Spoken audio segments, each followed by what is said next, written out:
ചിത്രത്തിൽ ഒരു വൃത്തത്തിലെ 4 ബിന്ദുക്കളിലെ തൊടുവരകൾ വശങ്ങളായി ഒരു ചതുർഭുജം വരച്ചിരിക്കുന്നു. ചതുർഭുജത്തിന്റെ വശങ്ങളുടെ നീളങ്ങൾ എ, ബി, സി, ഡി ആണെന്ന് കരുതാം. ഓരോ മൂലയിൽ നിന്നുമുള്ള തൊടുവരകളുടെ നീളങ്ങൾ പി, ക്യു, ആർ, എസ് ആണെന്നും കരുതാം.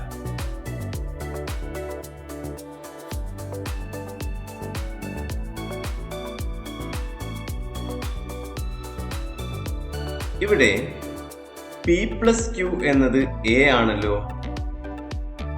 അതുപോലെ ക്യു പ്ലസ് ആർ എന്നത് ബി ആണെന്നും ആർ പ്ലസ് എസ് എന്നത് സി ആണെന്നും എസ് പ്ലസ് പി എന്നത് ഡി ആണെന്നും കാണാമല്ലോ.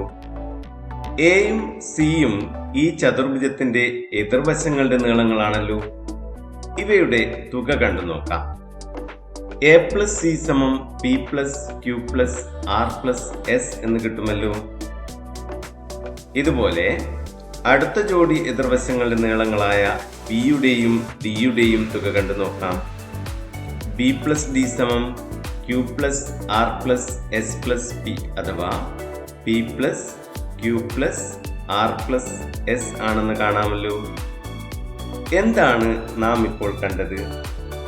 എ പ്ലസ് സിയും ബി പ്ലസ് ഡിയും തുല്യമാണ് അല്ലേ? അതായത് ഒരു വൃത്തത്തിലെ 4 ബിന്ദുക്കളിലൂടെയുള്ള തൊടുവരകൾ ചേർന്നുണ്ടാകുന്ന ചതുർഭുജത്തിന്റെ എതിർവശങ്ങളുടെ നീളങ്ങളുടെ തുക തുല്യമാണ്.